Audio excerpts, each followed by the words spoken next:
¿Quién va a querer a una vieja como ella? Eso fue lo que escuché entre risas. No sabían que yo estaba ahí, justo detrás de la puerta, con las manos aún húmedas de lavar los platos. Ni tampoco imaginaron que esas palabras iban a quedar grabadas en mi cuerpo como una cicatriz invisible. Era la voz de Marina, mi nuera. Se reía con sus amigas mientras señalaba, sin saberlo, la habitación donde yo me había refugiado después de que destruyeran mi cuarto. Esa frase, dicha con ligereza, con crueldad envuelta en burla, fue el eco de muchas otras que habían venido antes. Pero esa noche algo cambió dentro de mí. No reaccioné con gritos ni lágrimas. Solo me quedé ahí, en silencio, mirando el suelo como si debajo de las baldosas pudiera encontrar la versión de mí misma que había enterrado hacía años. ¿Cómo llegamos hasta aquí? Te lo voy a contar desde el principio, aunque me cueste volver a abrir esas puertas oxidadas de mi memoria. Porque para entender esa escena, necesitas conocer toda la historia. Necesitas ver las grietas que se fueron formando antes de que la casa se viniera abajo. Mi nombre es Odelia. Tengo 69 años. Soy viuda desde hace más de una década y he sido muchas cosas en la vida. Costurera, madre, enfermera improvisada, mujer invisible. Crié a mi hijo Alberto con las uñas, cosiendo ropa en un cuartito sin ventanas mientras él dormía sobre mi falda. Su padre murió cuando Alberto tenía 5 años. Un accidente en la construcción. De ahí en adelante, fue solo él y yo, contra el mundo. No tuvimos lujos, pero nunca le faltó amor ni comida caliente. Cada centavo que entraba iba para su escuela, sus zapatos, sus libros. Yo me encargaba de lo demás. Recuerdo las noches en que me sangraban los dedos de tanto coser, pero no me importaba. Cada puntada era una promesa. Un día, hijo, tendrás una vida mejor que la mía. Y cumplí. Alberto estudió, se recibió, consiguió trabajo en una empresa buena. Lo conocí todo de él, incluso antes que él mismo. Sus silencios, sus sonrisas disimuladas, sus frustraciones. Pero un día dejó de hablarme con el corazón. Fue cuando conoció a Marina. La trajo a casa un domingo, de sorpresa. Alta, elegante, con perfume caro y ojos que parecían evaluar cada rincón del lugar como si no estuviera a la altura de su presencia. Desde el primer momento sentí que me medía, que yo no pasaba su examen. Pero sonreí, le preparé café, le ofrecí pan casero y fingí no notar cómo apartaba su taza como si le diera asco tocar algo mío. Después de casarse, Alberto me pidió que vendiera mi casa para ayudarles con la suya. Me dijo que sería temporal, que siempre tendría un lugar con ellos.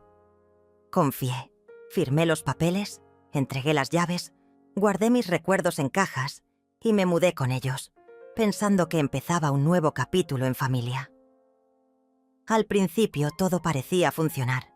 Marina me trataba con una amabilidad fría, pero sin faltas. Yo cocinaba, limpiaba, ayudaba con los nietos. Pero poco a poco, esa amabilidad se transformó en indiferencia, luego en desdén. Ya no me pedía las cosas, me las ordenaba. Odelia, limpia esto. Odelia, bájale la voz al televisor. Odelia, no agarres eso, es nuevo. Mi nombre, en su boca, se volvió una condena. Alberto se hacía el ciego. Siempre tenía prisa, siempre estaba cansado. Cuando intenté hablarle, me dijo que no exagerara. Marina solo quiere que las cosas estén en orden, mamá. Así empezó mi exilio silencioso dentro de mi propia familia. Perdí mi cuarto una mañana como cualquier otra. Me levanté temprano, como siempre, y fui al mercado a comprar algunas cosas para el desayuno. Cuando regresé, mis cosas estaban apiladas en cajas en el pasillo, mi cama desarmada, mi cómoda desmantelada. Entré a la sala y la vi. Marina de pie junto a unos obreros, señalando el espacio donde antes estaba mi habitación. «Vamos a ampliar la sala», me dijo sin mirarme. «Tu colchón lo pusimos en la lavandería. Es solo por unos días». No preguntó, no explicó, solo decidió. Y Alberto estaba ahí, detrás de ella, sin decir una palabra. No me miró, no dijo nada, solo bajó la cabeza. Dormir en la lavandería fue el último clavo en un ataúd que llevaban años construyendo. Cada noche, el ruido de la lavadora me recordaba lo lejos que estaba del hogar que había soñado. No tenía puerta, solo una cortina que apenas cubría mi dignidad. Las paredes olían a humedad. A veces despertaba con dolor en los huesos por el frío. Marina decía que yo exageraba. «No te quejes, hay gente que duerme en la calle». Y yo la miraba sin responder, porque ya no tenía fuerzas para discutir, porque la vergüenza era más fuerte que el enojo. Pero esa noche en que la escuché reír y decir: «¿Quién va a querer a una vieja como ella?», algo se rompió y al mismo tiempo se reconstruyó dentro de mí. Me senté en mi colchón.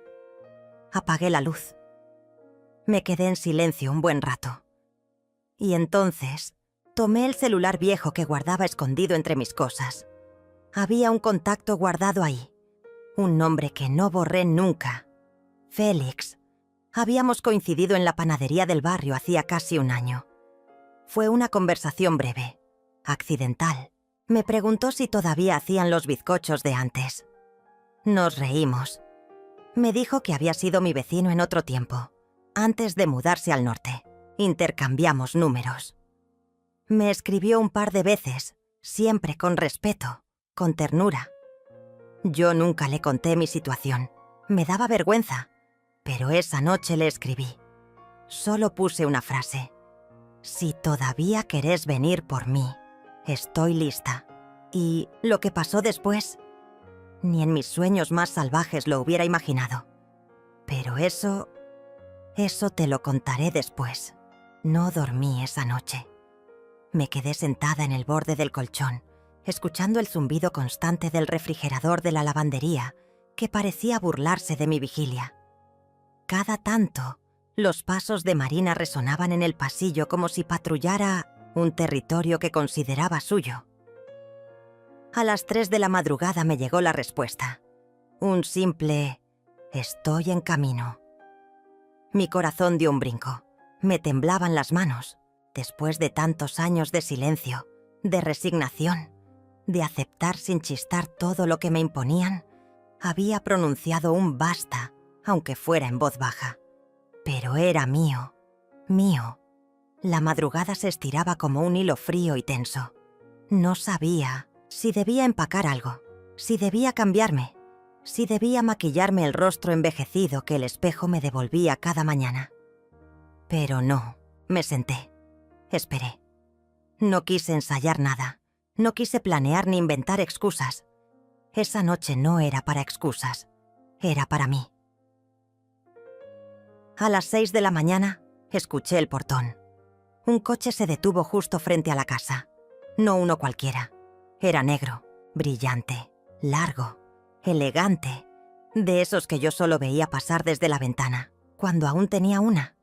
Me asomé por una rendija de la cortina de la lavandería. Era él, Félix, de traje oscuro, camisa clara, y en sus manos un ramo de flores. No me lo esperaba. No era una escena salida de las novelas que veía en la televisión mientras doblaba la ropa. Era real. Estaba ahí. Y no venía solo.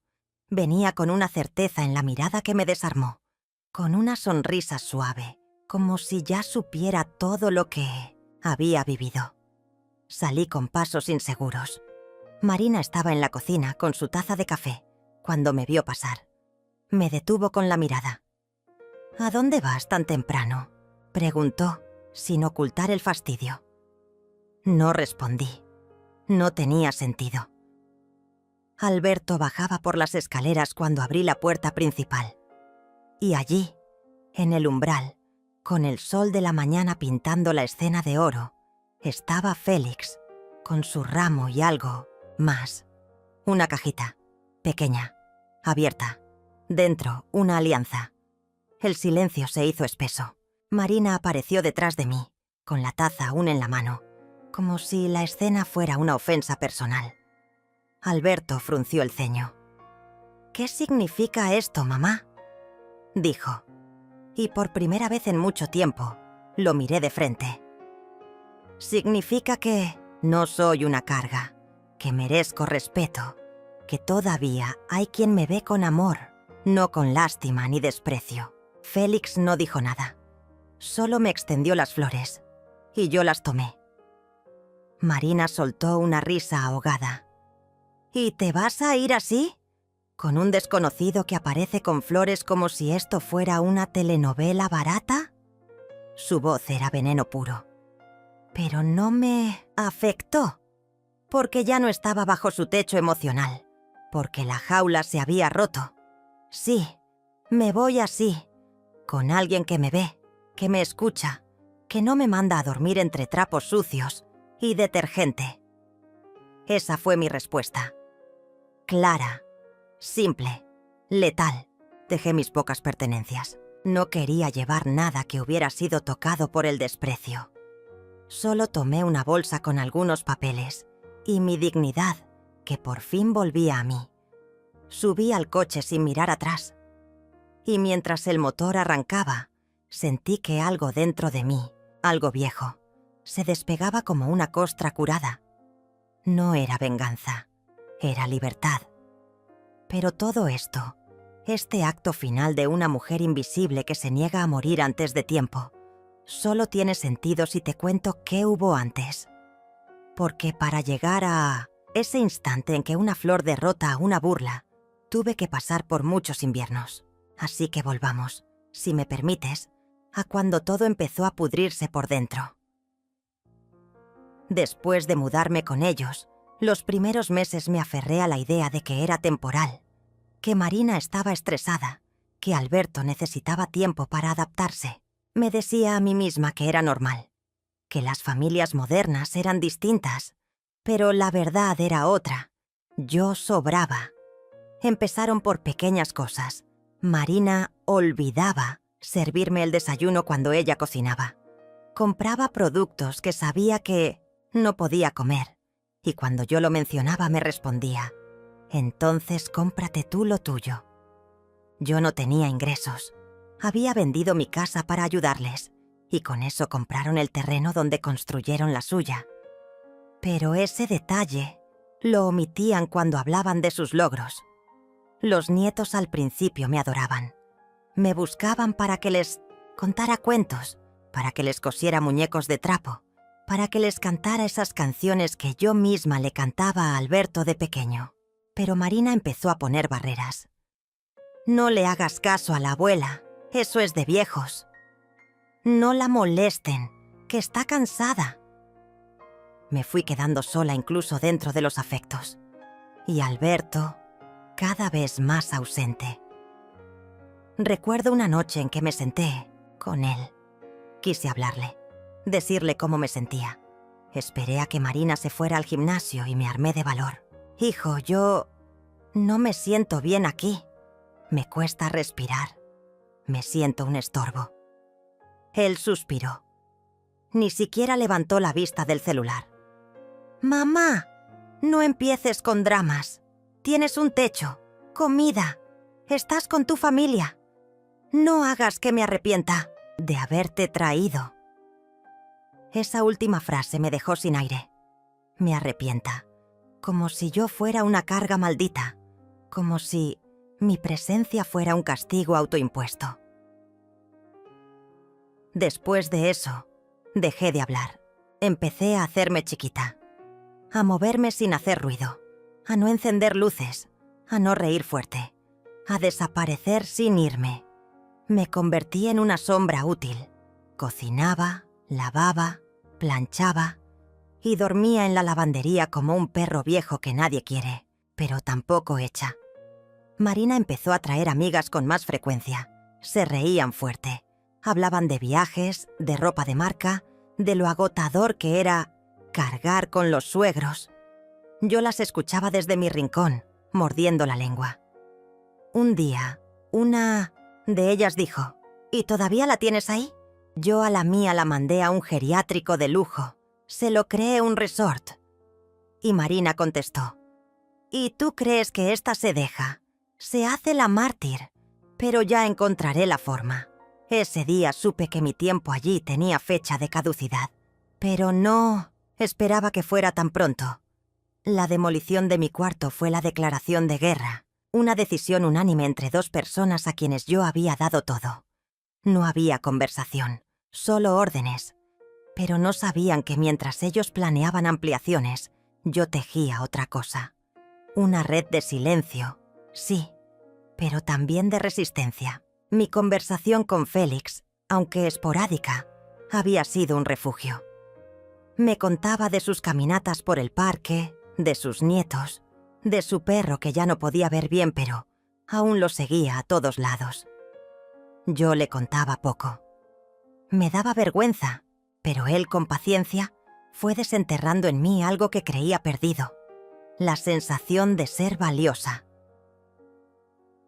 Cuando le escribí aquella madrugada, no sabía si iba a venir, pero vino, y vino con flores, con una alianza, con dignidad, y ahora, aquí estoy, en su casa, una casa pequeña pero luminosa, sin lujos, pero con respeto.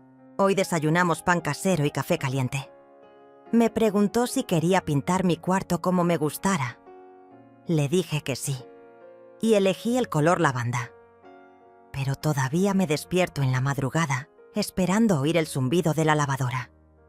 Y me toma unos segundos recordar que ya no estoy allí, que ya no soy esa mujer invisible, que ahora me llamo Odelia en voz alta, y que esta historia apenas comienza. Las primeras semanas en la casa de Félix fueron como despertar de un coma emocional. Me costaba creer que cada gesto suyo no escondía una trampa, que su amabilidad no tenía doble filo. Me preguntaba si, en cualquier momento, levantaría la voz, si me diría que estorbaba, si me señalaría la puerta como lo habían hecho, sin palabras, Alberto y Marina. Pero eso no sucedía.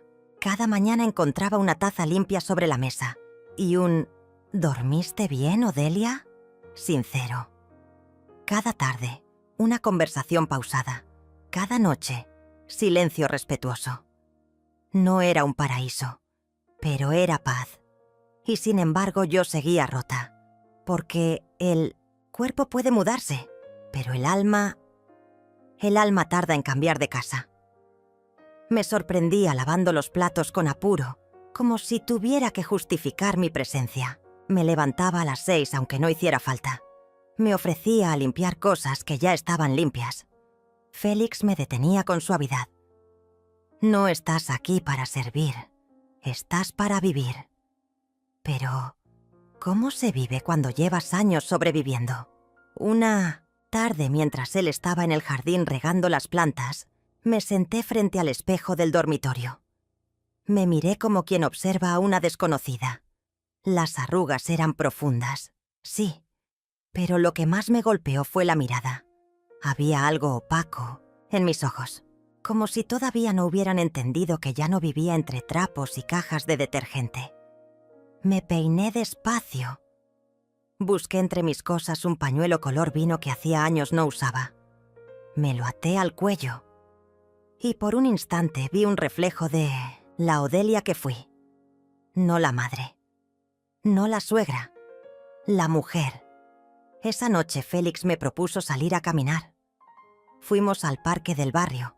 Caminamos despacio, como si el mundo no tuviera prisa. Me habló de su difunta esposa, de lo que aprendió a fuerza de ausencias. Yo le conté que mi flor favorita era el jazmín, que de niña soñaba con viajar en tren y que una vez casi me escapo para ver el mar. Nos reímos. Mucho. Por primera vez en años, me dolieron las mejillas de reír, no de apretar la mandíbula por rabia.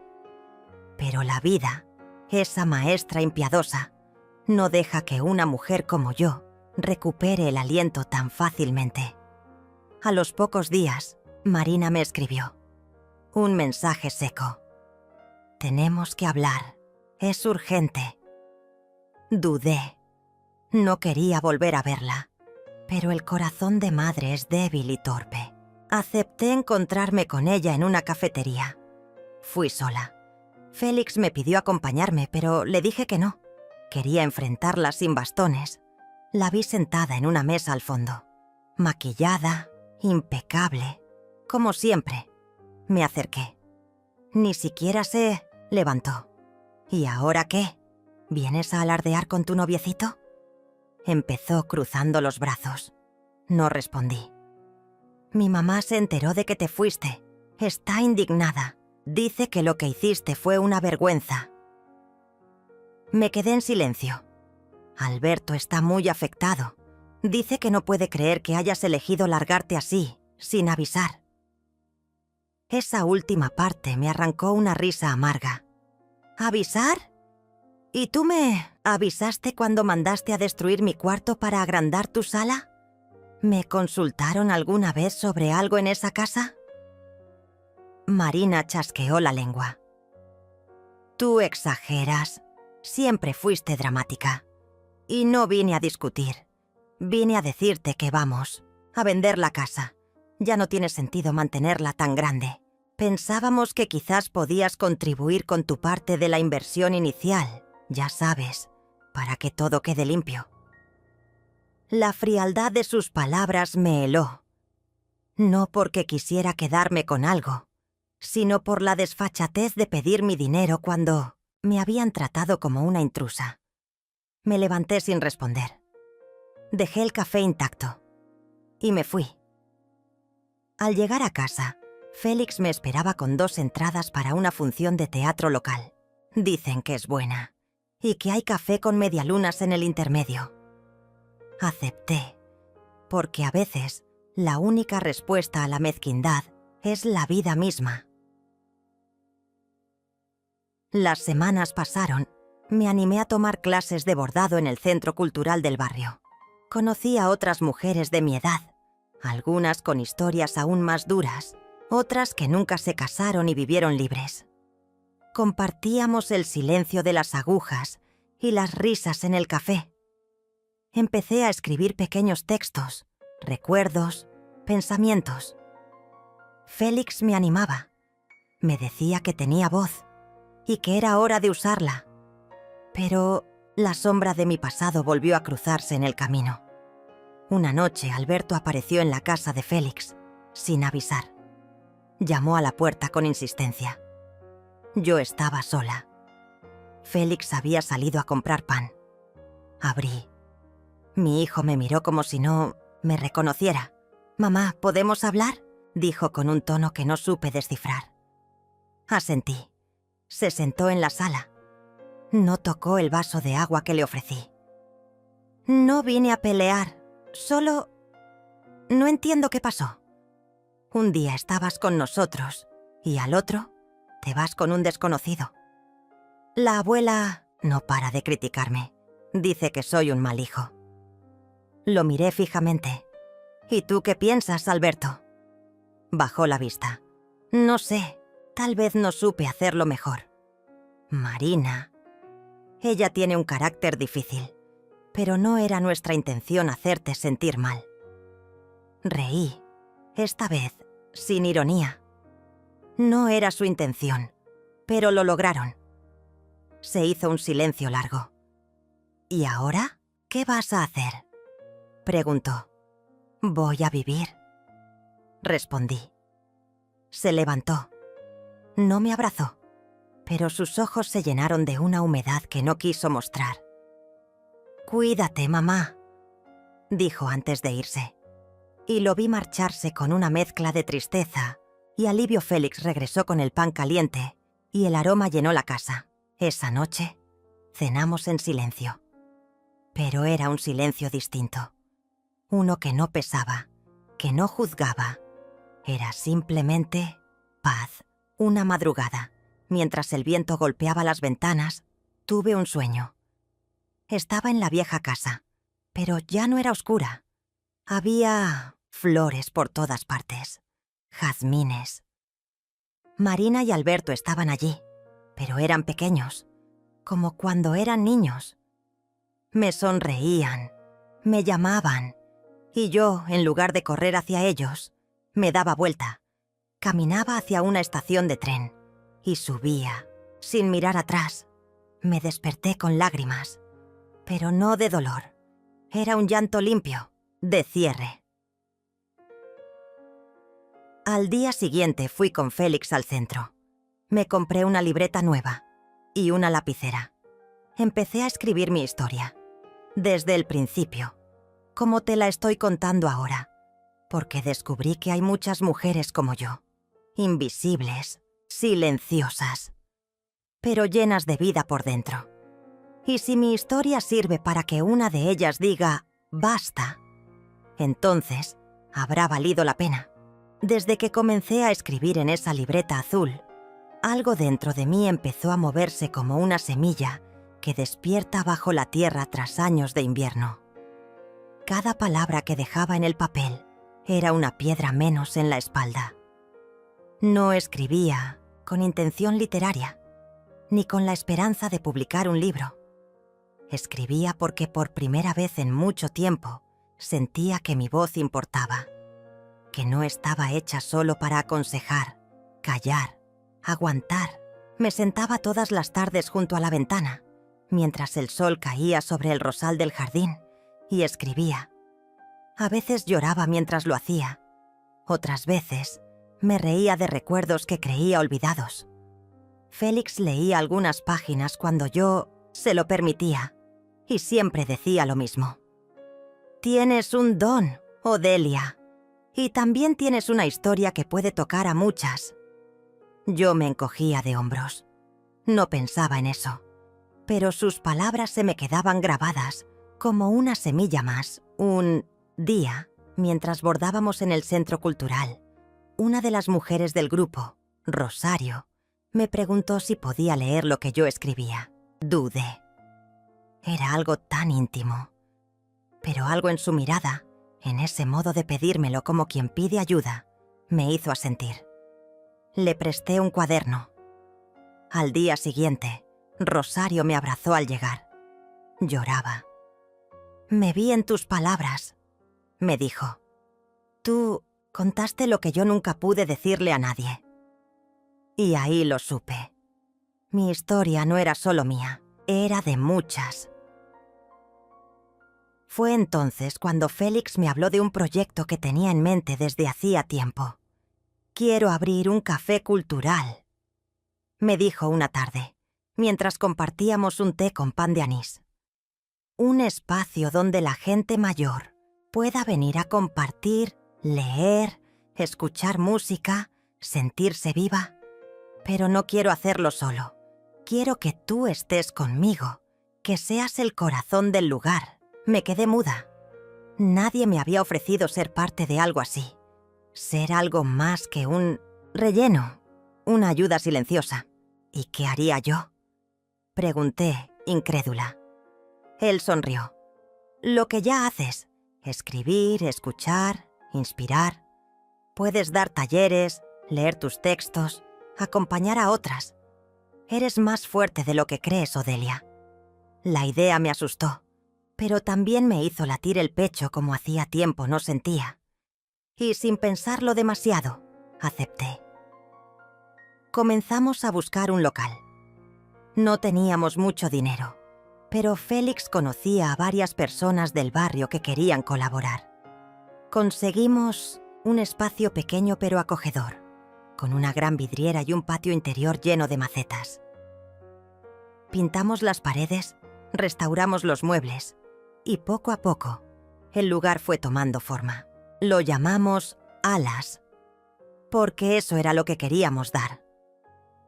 Durante ese tiempo, Marina volvió a escribirme. Esta vez, con una excusa vaga sobre trámites y papeles. No le respondí. Ya no sentía esa urgencia por agradar. Ya no necesitaba justificarme. Me había liberado de ese deber invisible que arrastramos tantas madres, el de ser aceptadas, incluso a costa de nosotras mismas. Una tarde, cuando terminábamos de colgar los cuadros en Alas, recibí una llamada inesperada. Era Ofelia, mi vieja amiga. Aquella que había desaparecido de mi vida sin dar explicaciones, pero que seguía ocupando un rincón de mi corazón. Su voz temblaba. Supe lo que hiciste, Odelia. Lo del café, tu historia. Me siento tan orgullosa de ti. Me emocioné. Le conté todo. Hablamos durante horas, reímos, lloramos y prometimos reencontrarnos pronto. Era como si mi nueva vida poco a poco me devolviera los pedazos que el pasado me había robado. La inauguración de Alas fue un pequeño milagro. Vinieron vecinos, amigos del centro cultural, mujeres mayores con ojos brillantes y ganas de contar. Félix había preparado una torta casera y yo, entre temblores, leí uno de mis textos frente al grupo. Al terminar, hubo un silencio largo y luego un aplauso. Pero no era un aplauso cualquiera. Era un reconocimiento, un abrazo colectivo, un «te vemos». Esa noche, al cerrar la puerta del local, Félix me tomó la mano. «Estoy orgulloso de ti», susurró. Yo le respondí con una sonrisa que venía desde el alma. Y fue ahí cuando lo supe. No solo había encontrado un lugar nuevo donde vivir, había recuperado mi dignidad, mi voz y tal vez un amor. Pero la calma nunca es completa. Una mañana, mientras organizaba los libros en uno de los estantes del café, sentí que alguien me observaba. Al levantar la vista, lo vi. Era Alberto, mi hijo, parado del otro lado del vidrio, como si no supiera si entrar o no. Abrí la puerta. ¿Puedo pasar?, preguntó. Asentí. Entró con pasos inseguros. Miró todo con detenimiento. «Está lindo este lugar», dijo sin saber cómo empezar. «Gracias», respondí. Se sentó. Me senté frente a él. «No sabía que escribías», murmuró. «Yo tampoco. Lo sabía. Hasta hace poco». Se quedó callado unos segundos. «Marina se fue», dijo de pronto. «Hace 2 semanas. Me dejó. Dice que se hartó. Que yo era demasiado blando. Que no servía para nada». No supe qué decir. Él bajó la cabeza. «Ahora entiendo un poco cómo te sentías. La casa está vacía. Me siento un estorbo en mi propia vida». Me dolió escucharlo, porque aún con todo lo que había pasado, sigue siendo mi hijo. «Todos tenemos derecho a volver a empezar», le dije. Me miró con ojos húmedos. «¿Crees que pueda?» «Claro que sí», respondí. «Si yo pude, tú también». Se levantó. Me abrazó. Fue un abrazo torpe, pero honesto, de esos que piden perdón sin palabras. Al salir me dijo: «Me gustaría venir algún día a escucharte leer, si me dejas». Le sonreí. «Siempre tendrás un lugar aquí, pero ven como hijo, no como juez». Después de ese día, Alberto empezó a visitarme de vez en cuando. No hablábamos mucho, pero compartíamos silencios menos dolorosos. A veces tomaba café, otras me ayudaba a mover las mesas. Nunca preguntó por Félix, y yo no ofrecía detalles. Mientras tanto, Alas seguía creciendo. Cada semana se sumaban más mujeres. Algunas venían solo a escuchar. Otras se animaban a leer lo suyo. Se tejían redes invisibles de amor, comprensión, consuelo. Me sentía parte de algo hermoso, de algo justo. Pero entonces ocurrió lo inesperado. Una tarde, justo antes de cerrar, un coche negro se estacionó frente al local. Era un auto importado, de esos que no se ven todos los días en el barrio. Bajó un hombre trajeado, con un ramo de flores en una mano y una pequeña caja en la otra. Era Félix. Mi corazón se detuvo un segundo. Entró con paso firme. Todos lo miraron.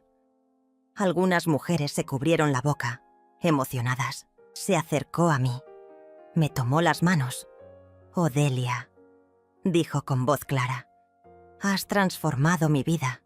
Has dado sentido a mis días. Me has enseñado que nunca es tarde para volver a creer. Quiero que sigamos construyendo este camino juntos, no como compañeros de un proyecto, sino como compañeros de vida». Abrió la caja. Dentro, una alianza.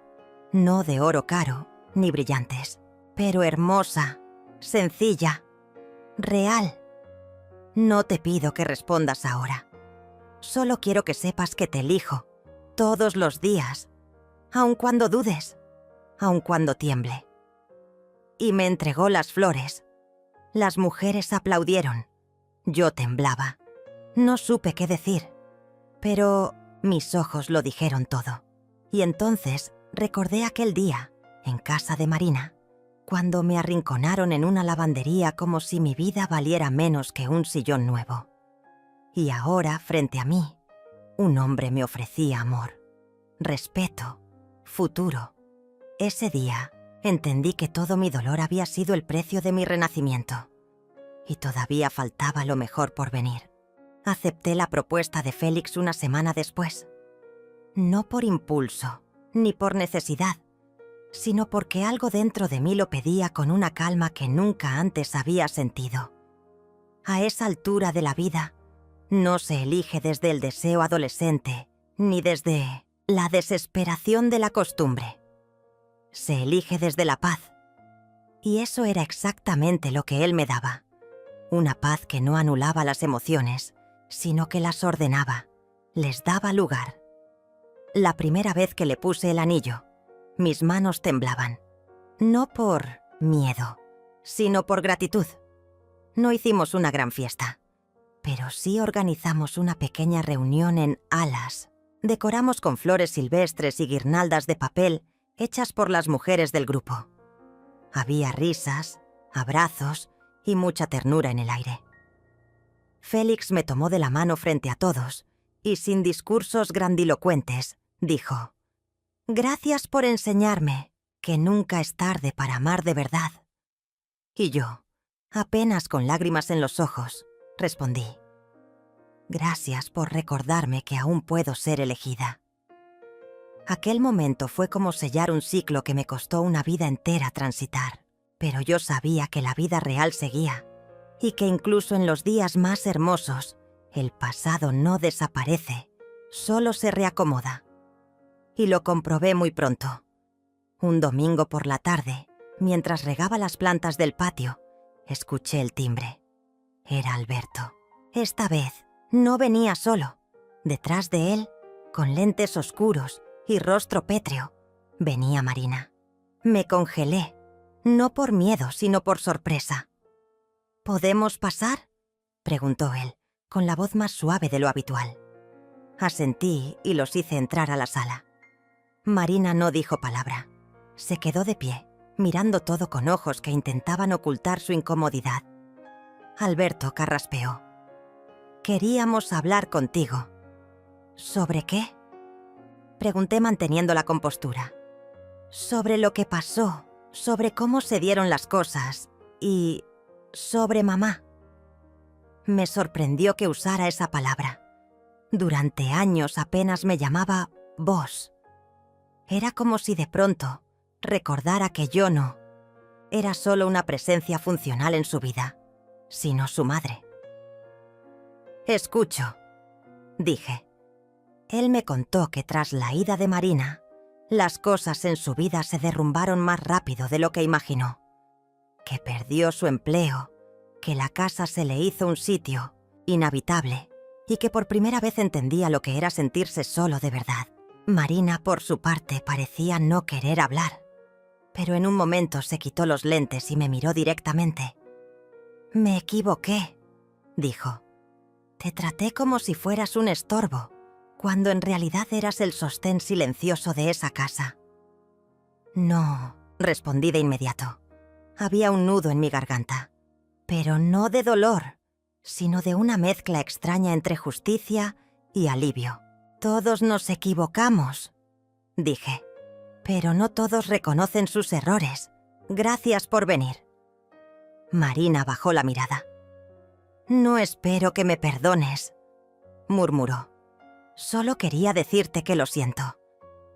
El perdón no es una palabra que se entrega así nomás. Es un proceso, respondí. Pero esto ya es un comienzo. Después de un silencio largo, se marcharon. Alberto me abrazó antes de salir. Marina no. Pero al menos, esta vez, no me miró con desprecio. Y eso, para mí, ya era suficiente. Esa noche, mientras Félix preparaba una infusión de manzanilla, me preguntó cómo me sentía, como si hubiera soltado una piedra que llevaba en el pecho desde hace años. Respondí. Él me acarició el cabello.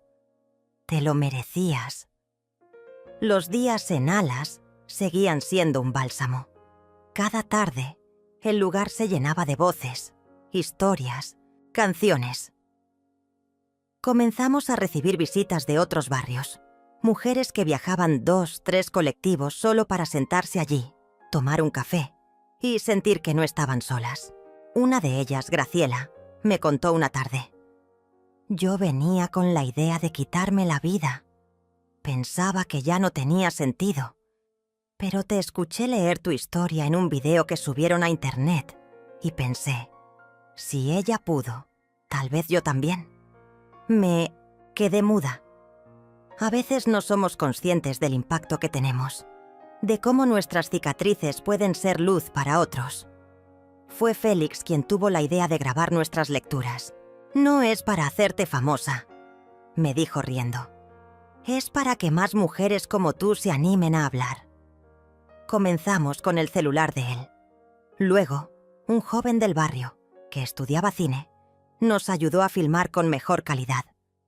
Y en pocos meses, nuestros videos se volvieron virales. No por efectos ni producción, sino por la verdad que contenían. Una tarde recibí un correo de una editorial pequeña. Habían visto uno de los videos y querían leer más. Les envié algunos textos. A la semana me llamaron. Querían publicar mi primer libro. Me reí. Literalmente. No por burla, sino por incredulidad. ¿Yo? ¿Publicar un libro? Pero así fue. En menos de 6 meses, La Mujer del Rosal estaba en imprentas. Un compilado de relatos autobiográficos, reflexivos, íntimos. Con prólogo de Félix y dedicatoria a todas las mujeres que alguna vez fueron silenciadas. El día de la presentación, la sala estaba llena. Había vecinos, mujeres del taller, incluso personas que no conocía pero que habían leído mis textos. Y en la última fila, sentados juntos, estaban Alberto y Marina. Cuando terminé de leer el capítulo final, se pusieron de pie. Aplaudieron. No sé si por orgullo, por redención o por ambas cosas.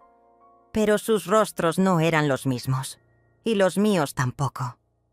La vida, pensé, no se trata de borrar el pasado, sino de convertirlo en abono.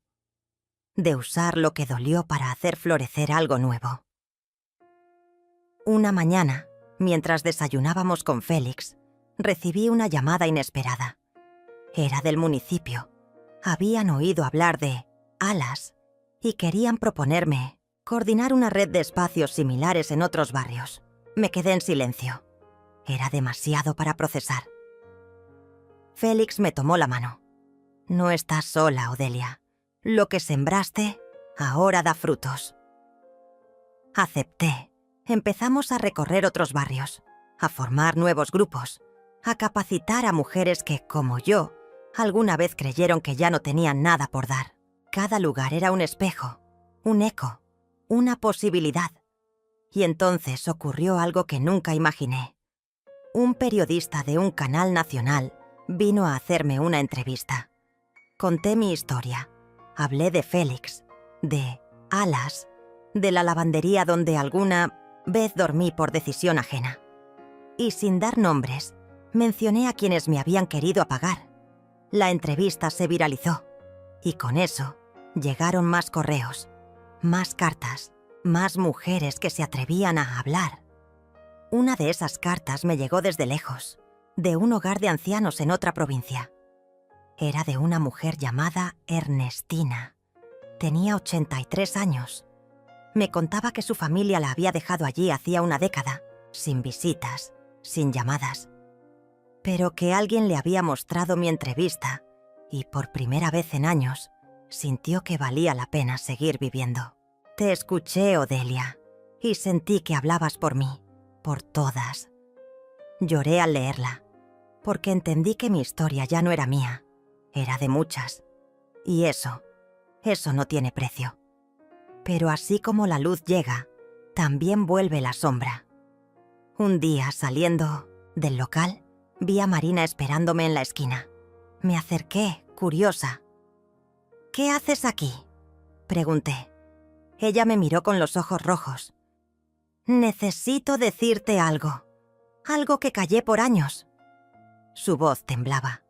Yo asentí, sin saber qué esperar. Y entonces lo soltó.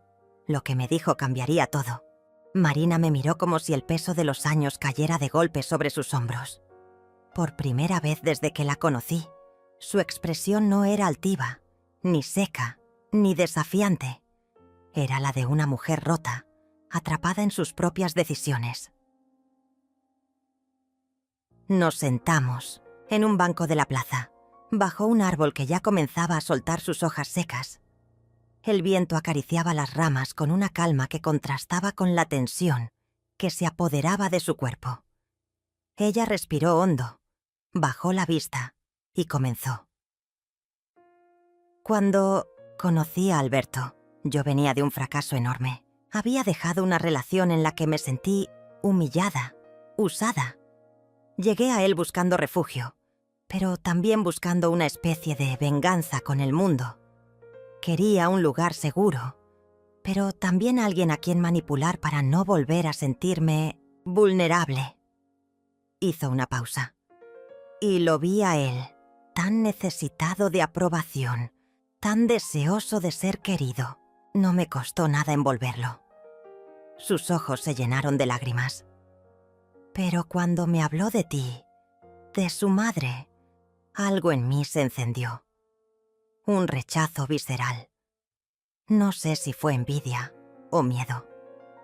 Pero desde el primer día sentí que eras una amenaza, no por lo que hicieras, sino por lo que representabas. El amor que él no sabía cómo darte, pero que te pertenecía por derecho. Y yo lo quería todo para mí. Me quedé en silencio. Era difícil escuchar aquello, no porque me sorprendiera, sino porque por primera vez Marina dejaba de ser el personaje cruel y distante para convertirse en una mujer profundamente herida y profundamente equivocada. Poco a poco fui sembrando ideas en su cabeza, que eras una carga, que te aprovechabas, que nos limitabas como pareja, y él me creyó. No necesitaba mucho empuje, porque él también cargaba su propio resentimiento. Por eso aceptó tan fácil cuando le propuse que durmieras en la lavandería. Ni siquiera dudó. Sentí una punzada en el pecho, no por dolor, sino por la confirmación de lo que siempre sospeché, que todo había sido fríamente calculado. Pero lo peor no fue eso. Continuó, temblando. Lo peor fue lo que hice cuando empezaste a recibir cartas de aquella asociación. Alas. Yo intercepté algunas, rompí otras.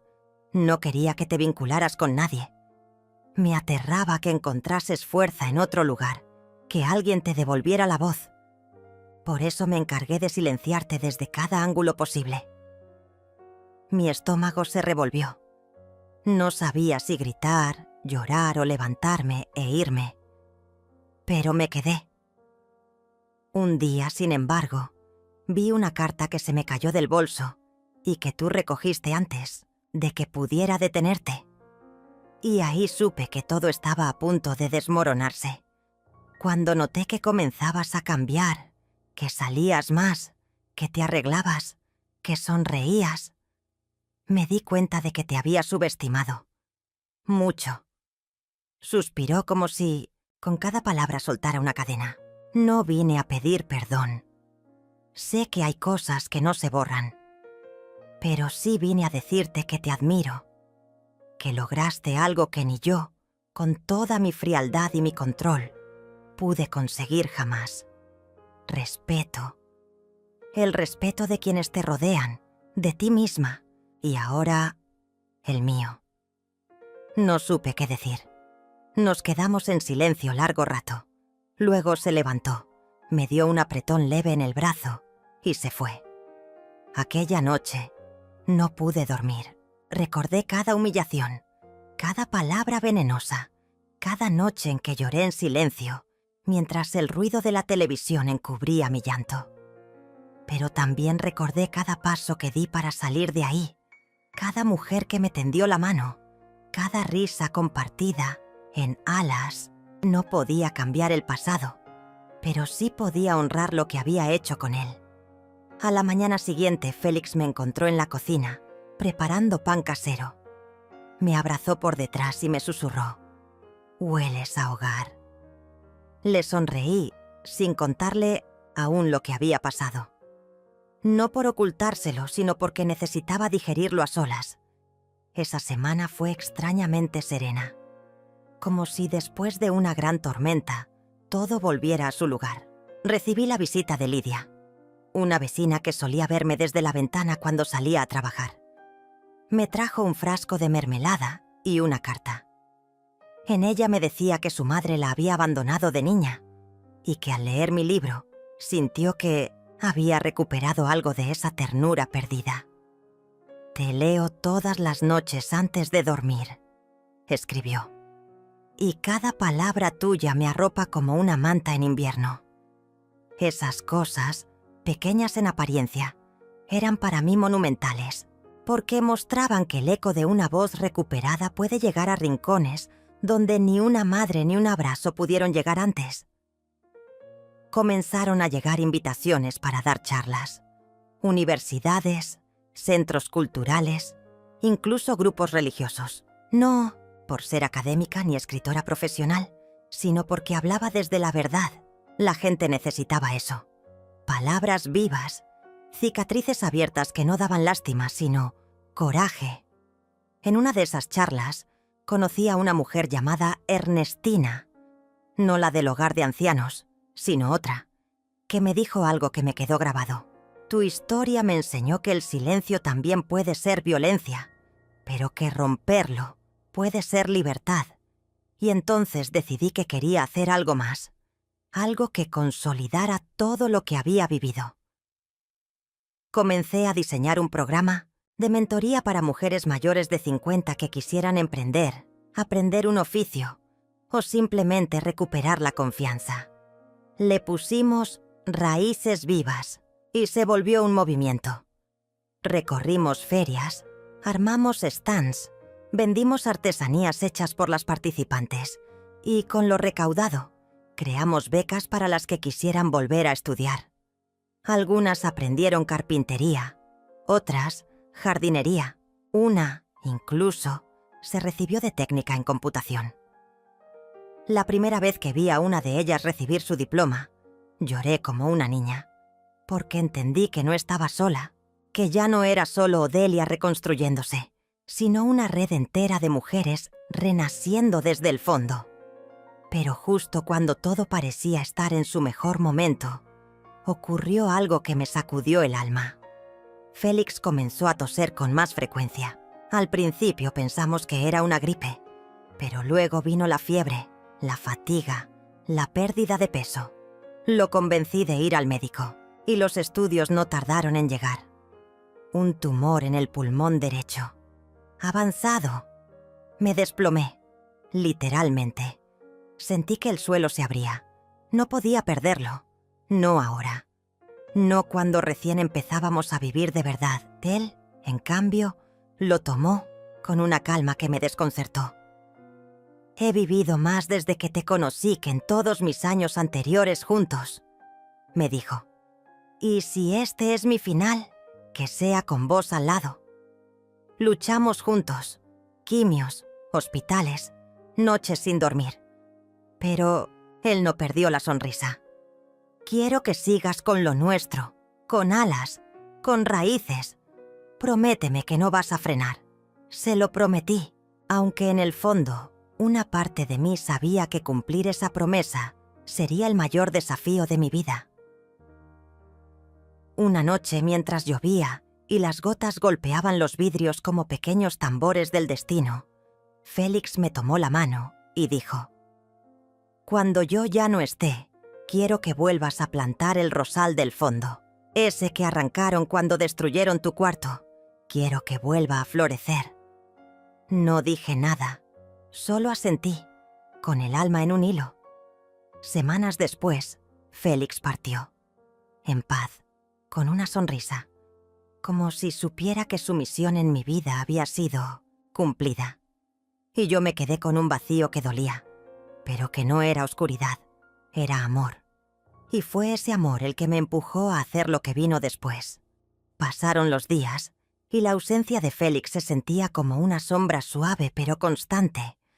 No era un dolor agudo, como el de las traiciones del pasado, sino una especie de eco melancólico que me acompañaba incluso en los momentos de alegría. Aún así, me mantuve firme. Me aferré a su memoria como una llama que me impulsaba a seguir. Comencé a dedicarle cada nueva historia, cada nuevo taller, cada sonrisa arrancada a una mujer que volvía a creer en sí misma. Y en el fondo, sentía que él caminaba a mi lado en cada paso. Un día, mientras regaba el jardín, decidí que había llegado el momento.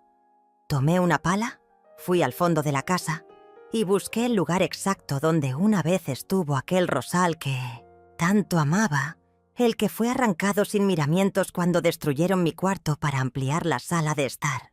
Ese gesto fue uno de los símbolos más claros del desprecio que Marina y Alberto sintieron hacia mí. Pero ahora, ese mismo lugar iba a convertirse en algo nuevo. Planté un rosal joven, rojo intenso, como los labios de una mujer que no se rinde. Lo cubrí con tierra fresca, lo regué con cuidado, y mientras lo hacía, le hablé a Félix. «Aquí estás, aquí florecerás, una y otra vez». Fue un acto pequeño, pero simbólico, como si al hacerlo cerrara un ciclo, como si recuperara un espacio que me fue robado. Poco después, recibí una invitación especial. Querían que contara mi historia en un foro internacional de mujeres resilientes. El evento se celebraría en Madrid, y yo sería una de las oradoras principales. Cuando leí el correo no pude evitar reírme entre lágrimas. ¿Quién iba a imaginarlo? La mujer que durmió en una lavandería por años, la que fue invisible en su propia casa, ahora cruzaría el océano para hablar ante cientos de personas. El día del viaje, me despedí del jardín, del rosal, del rincón donde aún se sentía el perfume de Félix. Subí al avión con una mezcla de nervios y emoción, como una adolescente que vive su primera gran aventura. Durante el vuelo, repasé mentalmente mi discurso, pero también pensé en Alberto y Marina. Hacía tiempo que no sabía nada de ellos. Desde que me fui, supe que no volverían a buscarme. Orgullo, tal vez, o indiferencia, o ambas. Llegué a Madrid y me recibieron con calidez. Compartí panel con mujeres que habían sobrevivido a guerras, a dictaduras, a violencias impensables. Pero cuando llegó mi turno de hablar, sentí que mi historia también tenía un peso único. Me paré frente al micrófono, respiré hondo y empecé. Me llamo Odelia, tengo 67 años y me negué a morir antes de tiempo. Conté todo, sin maquillaje, sin suavizar las heridas. La sala estaba en silencio absoluto. Algunas mujeres lloraban, otras apretaban las manos como si revivieran su propio calvario. Y cuando terminé, Hubo un aplauso que no sonó como un aplauso, sonó como un rugido, como una afirmación colectiva de que ninguna mujer debe resignarse jamás. Volví de España con el alma llena y con una nueva propuesta bajo el brazo. Querían traducir mi libro a varios idiomas. El proyecto crecía y yo crecía con él. Empezamos a trabajar en una segunda sede de Raíces Vivas, esta vez en el norte del país, donde muchas mujeres mayores vivían aisladas en zonas rurales. Era un nuevo reto, pero me sentía preparada.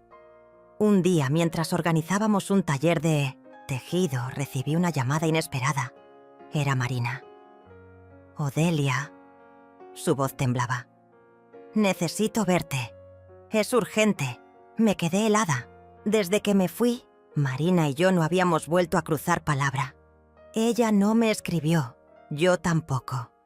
Pero aquella llamada tenía un tono distinto. Le pedí que viniera a casa esa misma tarde. Llegó con los ojos enrojecidos, como si no hubiera dormido. Nos miramos en silencio. Luego se sentó frente a mí y me dijo algo que me estremeció. «Alberto se fue. Nos dejó». Tardé en entender. ¿Se había ido de viaje? ¿A vivir a otro país? «Nos dejó», repitió. Se fue con otra mujer, más joven, con la que, según parece, llevaba meses viéndose. Y yo lo descubrí hace una semana. Me puse como loca. Él ni siquiera discutió. Solo empacó sus cosas y se fue.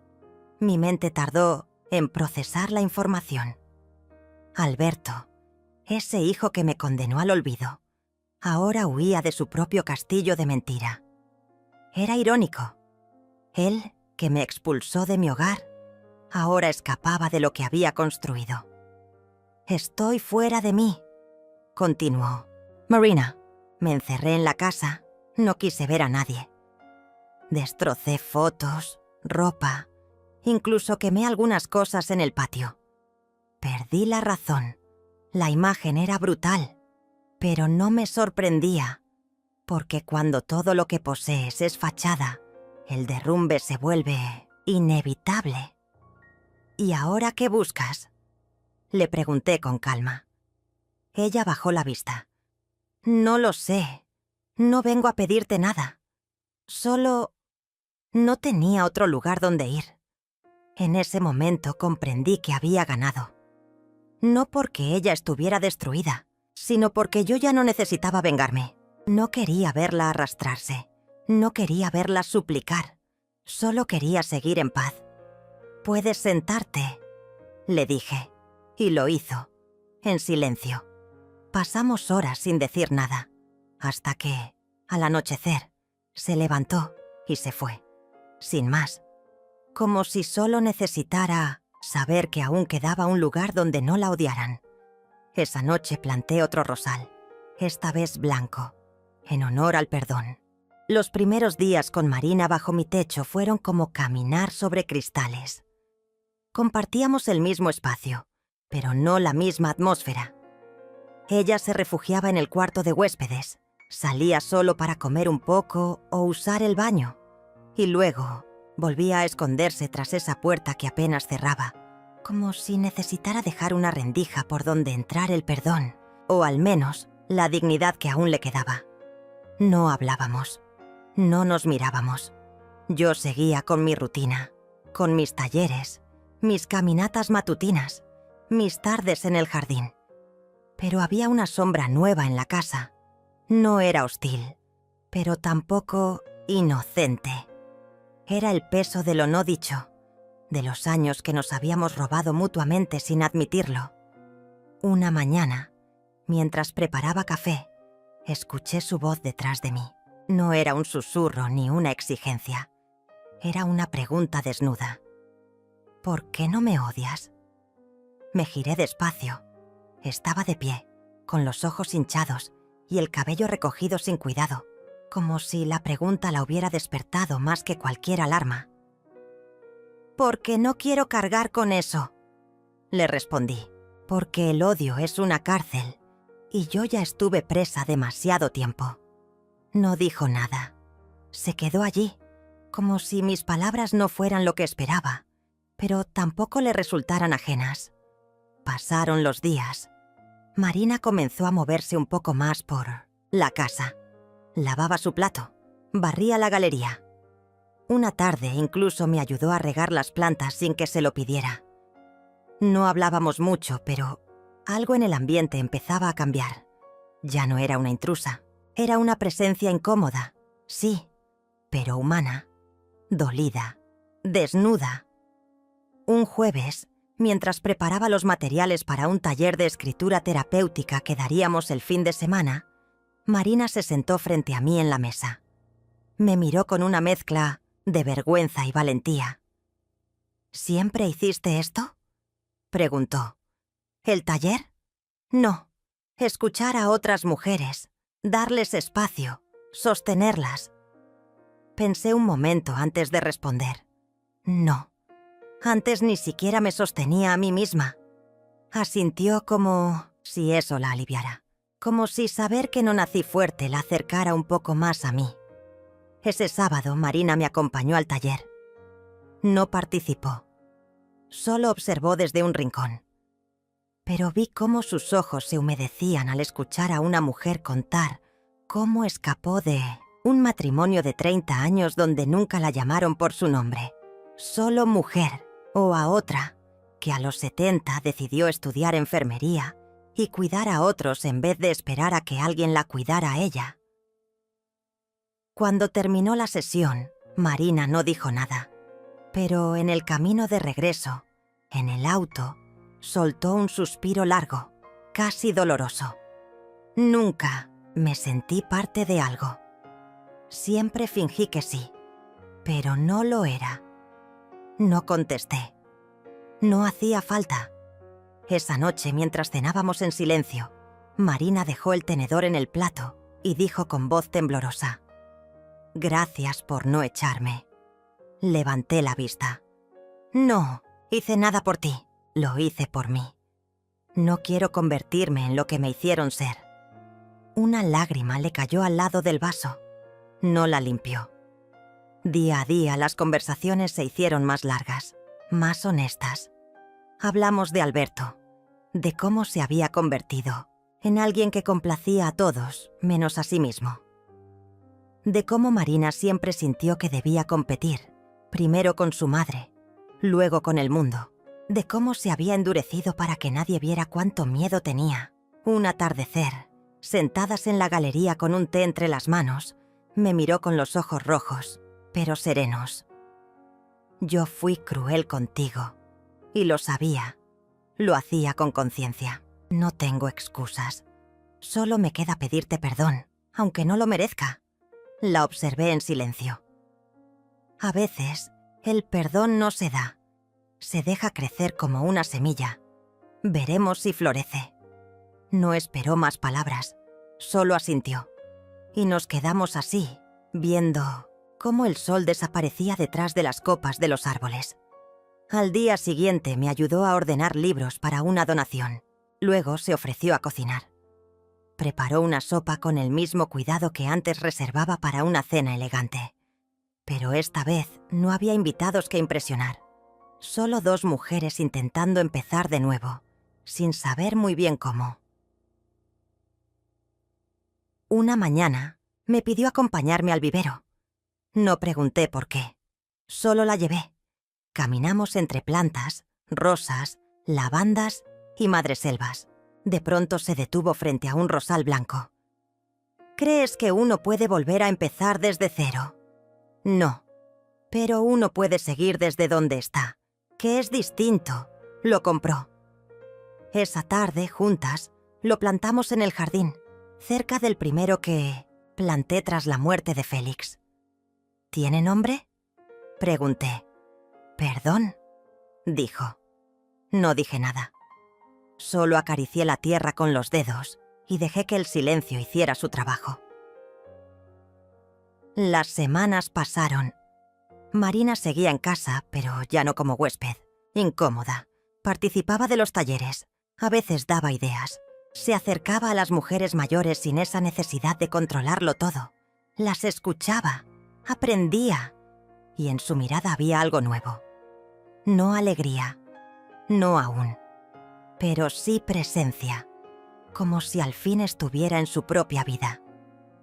Un día me trajo una caja, con fotos rotas, cartas sueltas, fragmentos de una vida que había intentado enterrar. No quiero olvidarlo todo, solo entenderlo. La ayudé a ordenar. No para revivir el pasado, sino para cerrarlo. Alberto llamó un domingo. Marina atendió. Habló poco. Le dijo que estaba bien, que necesitaba tiempo, que luego hablarían. No me pasó el teléfono.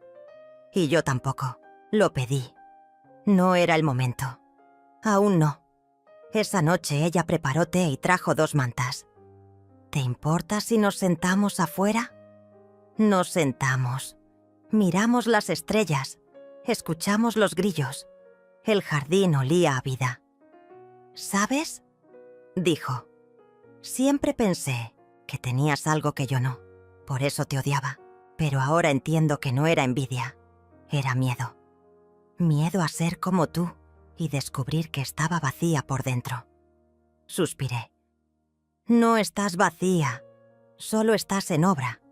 Nos reímos. Fue la primera vez que reímos juntas, sin ironía. Esa noche dormí, sin sueños, solo con una sensación tranquila de haber empezado algo que valía la pena. No una reconciliación forzada, no una familia reconstruida, pero sí un nuevo pacto, el de vernos como somos, sin máscaras, sin deudas, y con eso me bastaba. La mañana siguiente, mientras el sol apenas tocaba las hojas del jardín, recibí una llamada. Al otro lado de la línea, una voz temblorosa, conocida pero lejana, rompió el silencio. «Mamá, soy yo. Estoy en la ciudad. ¿Podemos hablar?» Era Alberto. Mi primer impulso fue colgar. No por odio, sino por miedo.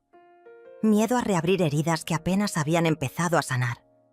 Pero algo en su tono me detuvo. No era arrogante, no era frío, era vulnerable. «Ven», le dije, «estoy en casa». Colgué y me quedé sentada, mirando el rosal blanco que Marina había plantado. Aquel que representaba algo que nunca creí posible entre nosotras. El perdón. Una hora después, Alberto llegó. No traía regalos, ni flores, ni excusas ensayadas. Solo un rostro cansado, unos ojos cargados de preguntas y unas manos que no sabían dónde posarse. Nos saludamos con un abrazo breve, incómodo, pero sincero. «¿Quieres sentarte en el jardín?», le ofrecí. Asintió. Caminamos, juntos hasta la galería. El silencio era denso, como si cada palabra no dicha de los últimos años nos envolviera. Finalmente fue él quien habló. «He cometido muchos errores, mamá. No sé por dónde empezar. Por dónde duele más», le respondí sin dureza. «Es ahí donde suele estar la verdad». Respiró hondo y empezó a hablar. Me habló de la presión, de las decisiones cobardes, del miedo a perder su matrimonio, de cómo fue más fácil culparme a mí que enfrentar sus propias fallas. Me habló de Marina, de cómo ella se había transformado en una mujer que no reconocía y de cómo él había permitido todo eso. Y me habló de su vacío, uno que ni el trabajo, ni la casa grande, ni los viajes lograban llenar. Sé que te fallé. No solo como hijo, como hombre.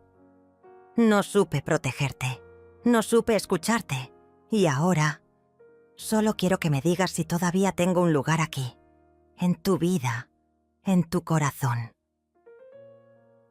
Lo miré, y vi al niño que un día sostenía entre mis brazos, al adolescente rebelde, al adulto distante, y también al hombre quebrado que tenía frente a mí ahora. «No te voy a mentir», le dije. «Me doliste más de lo que creí posible. Me hiciste sentir invisible, prescindible. Pero aprendí a vivir sin tu aprobación. Aprendí a valorarme, por mí misma. Así que no necesito que vuelvas. Pero si decides hacerlo, si realmente quieres ser parte de mi vida, tendrás que ganártelo, día a día, sin atajos. Asintió con lágrimas contenidas. Estoy dispuesto. En ese momento Marina apareció en la puerta del jardín. No dijo nada al principio, solo observó. Alberto la miró y le extendió la mano. Ella se acercó con paso inseguro y se sentó junto a nosotros. No había reconciliación aún, solo una tregua silenciosa. «No sé en qué nos convertimos», dijo Marina con la voz apagada. «Pero no quiero seguir siendo esa mujer. No quiero seguir arrastrando dolor». Nadie respondió. Solo compartimos el mismo aire, el mismo sol, la misma mesa. Por primera vez en años, sin gritos, sin juicios.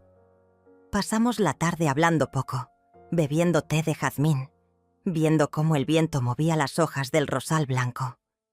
En un momento, una mariposa se posó en una de sus flores. La escena era tan delicada que ninguno de nosotros se atrevió a moverse. Comprendí entonces que hay silencios que dicen más que 1000 discursos, que hay gestos que no buscan aplausos, pero curan, y que, a veces, la vida te da una segunda oportunidad, no para rehacer el pasado, sino para construir algo nuevo, con lo que queda. Y yo estaba dispuesta a hacerlo.